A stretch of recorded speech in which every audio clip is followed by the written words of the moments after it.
Hi everyone. So it's been about 2 weeks since I've made the decision not to go ahead with the licensed daycare, and I have to tell you, I'm so relieved. I'm so relieved, and just I feel like ever since I made that decision, lots of relief, but also I feel like my heart can just. I feel very free, very, very free. And with freedom comes creativity and things are flowing. That's what I'm trying to say. Ever since I made that decision, just like the floodgates are open and things are flowing. And it feels really, really good. Yeah, I wanted to give you guys kind of an outline of the retreats that I'm wanting to put on. And yeah, so I'm wanting to do about 4 or 5 kind of different kind of retreats, and this is like in the future when I'm wanting to do this. Obviously, it's in the future. It's not right now. But I mean, like in the future, like 1 to 2 years, 1 to 2 years from now, because I would like to get the proper training. I don't know a whole lot about wilderness survival and stuff like that, and I want to go into it knowing what I'm doing. Especially if I'm taking people out in the wilderness, especially around here, because there's wolves and moose are actually quite dangerous, and bears and such like that, and so. I'm kind of responsible for them, and so I would like to get, what do you call it? Wilderness first aid training, stuff like that. The first kind of retreat I would like to do is the wilderness survival retreat, and that it would include stuff like cross-country skiing, snowshoeing, ice fishing, orienteering, how to lessen your impact on the forest, like lessen your footprint, I guess, on the forest, foraging, which I guess, would still be an impact on the forest, but, I would find a way to make that work. Herbs, like medicinal and others and stuff like that. I guess herb knowledge, wilderness first aid, how to light a fire with many, with different kinds of materials. Every meal over a campfire. I love that. I love that. I remember going camping with my kids, and I made scrambled eggs, and they were the worst scrambled eggs ever, honestly. There was like bits of what do you call that? Like bits of burnt stuff in it from the fire. But you know what? I was so proud of them, and I ate them, and I loved them because I made that fire, and I just felt great about it, and I was just so excited. I had to stoke the fire to keep it going, and it was just like, it was a project. It was fun and cool. And so anyway, animal education, that means like, how to not get eaten by anything out there. Archery, water purification. I don't plan on, fishing, you'd have to kill the fish and eat it. I mean, that's my plan. I like fishing. I like to eat fish, and I do eat fish. I don't want to kill any moose or deer or any type of big animal like that. So that in the survival one, I'm not going to do that. So anyway, yeah. But archery, just for the skill of archery, I just think it's awesome. I've always wanted to do that. The other one is, I'm going to skip over the native one because I have something to say about that after. So I'm going to go right on to spirituality, or spiritual retreat. So in this one, it would be like yoga, hikes, cross-country skiing, snowshoeing, meditation, connecting to Gaia, probably hugging some trees. I would really like to, a few times a day, like run outside in the snow barefoot. I think that would be really fun. Sometimes I do that just in my, my own time and stuff like that, to just wake myself up and connect myself to the earth again. Campfires, definitely, just like maybe singing around the campfire or chanting around the campfire. I really like that. Reiki, Qigong, stuff like that.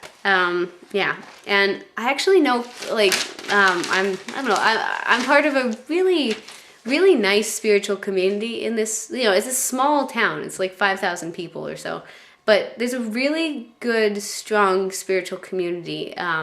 It's pretty small, it's a small spiritual community, but these people are awesome. These people are, they've helped me in my spiritual growth so much. And yeah, I was thinking maybe of incorporating some theta healing. I have to practice a little bit more, but I did take the theta healing advanced or basic and advanced, and it's helped me in my own personal growth so much. So anyway, the other one is I'm really excited about this one. This will probably be one of my favorites, I think. Women empowerment. And I talked to my friend Jolene, and she actually did the theta healing with me as well, and she's part of the spiritual community in this town, and she was talking about doing that one with me. That would be really, really awesome. So this one would have like group counseling, hikes, snowshoeing, cross-country skiing, because it's wilderness. You gotta get out there and be in the wilderness. Meditation, healthy food, honoring ourselves, I guess, by eating healthy food and stuff. Foraging, connecting to Mother Earth, in a very, just connecting to Mother Earth and connecting to the Mother Earth inside of us, to the feminine divine feminine energy within us. Dancing. I think that's one of the ways actually to connect to, the feminine energy that we have within us. I love to dance. Yoga, Qigong as well. Nonviolent communication is really, really important, I think. And trust. Like, I think this whole thing will build this trust with women, which I think is one of the things that women struggle with other women.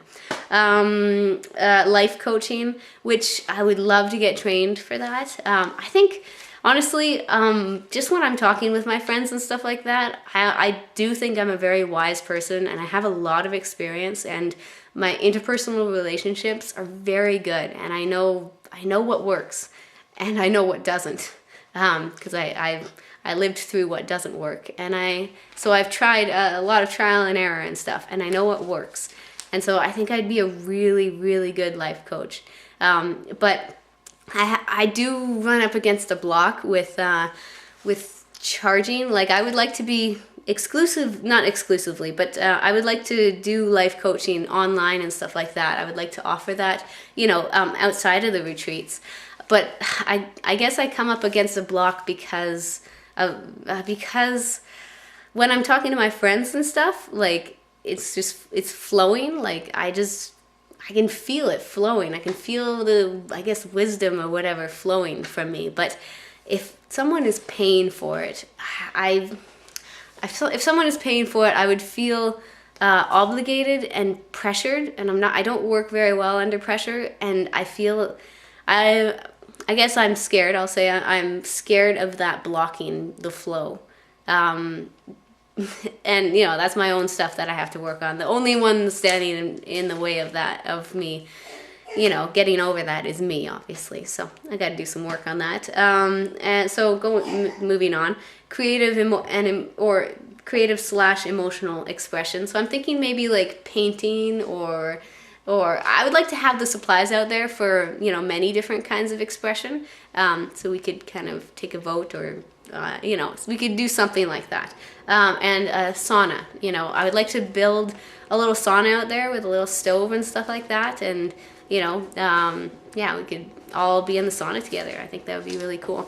Also, I would like to do a family retreat a few times a year as well. We're just like 2 or 3 families, and I bring my own kids, which would be awesome. We'd go out there and just have family time with our own family, but also get out in the wilderness and really explore the wilderness together as a family. And I think, if there's not all this stuff that we have to do, appointments, work, going here, going there, school, and all that, and there's no electronics as well. It's key. It's really important. No phone, no have to do's. So you know, I could, you know, I'd have some things planned and stuff like that to, you know, but we'd also have family time just with our own families and stuff like that, and it would give families an opportunity to really see, especially in nature, see the world again through their children's eyes, or even through their own inner child's eyes. And I think there's a lot of magic and wonder in that as well. Some of the things I have planned with that are like maybe some small hikes, because, you know, I have a 4-year-old and she can't go, you know, she can't go very far and stuff like that.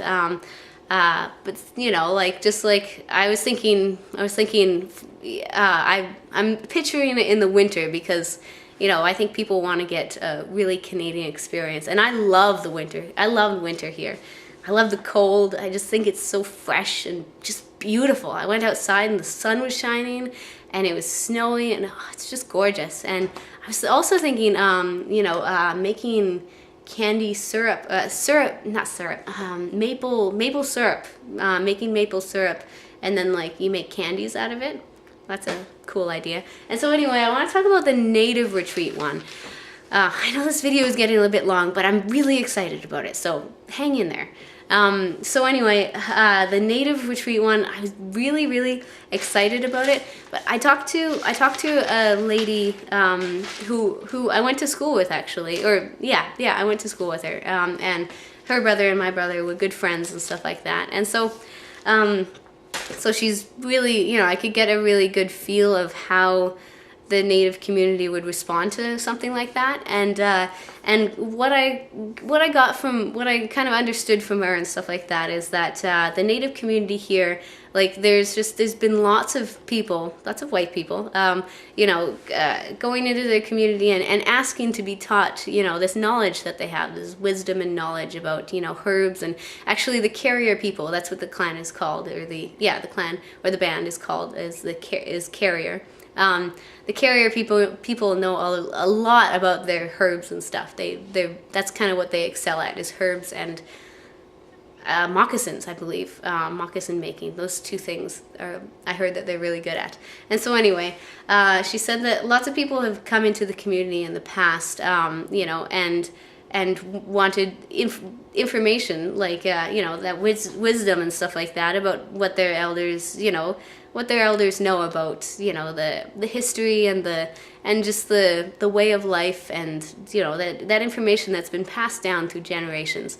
And they've just taken that information, and, you know, used it for papers for university, or put it in a book or something like that. And there's been no receiving back, you know. So they you know, the people in that community, they give their time to this person, and they don't receive anything. They don't receive anything back. And I think what's most important, or what's really frustrating for them, is their community doesn't receive anything back. And I don't think they're talking about money here. So the things that I wanted to do was drum making, herb knowledge, foraging, fishing, how to set up a teepee, you know, maybe a sweat lodge or sweat tent, dream catcher, history, native trails, native food. So instead, what I think would be a better idea, instead of doing retreats, because you know, I even suggested, you know, if I get a native person to come and do the retreat with me. But I think they're kind of protective about their knowledge and wisdom, and I totally respect that. So instead of that, I would like to actually set up I would like to, how do I say it? I would like to set up more like an ongoing class with someone, or maybe many different people in that Native community. And this would be like a class for, like, kids could come as well, kids or adults. You know, whoever is interested can go, and maybe it can be like, you know, twice a month, or, you know, I don't know if I can swing once a week, but you know, I'll have to talk to them.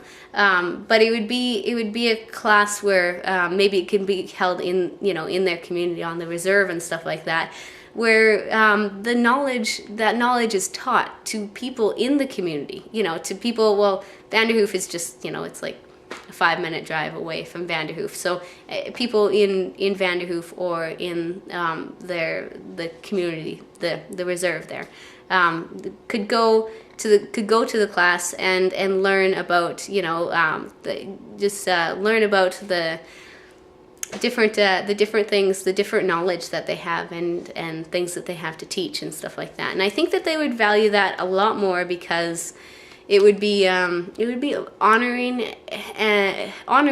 that kind of information, and instead of just handing that information out to people who will come and just leave, you know, like, you know, in a retreat you come, you get, you know, you do stuff and then you leave.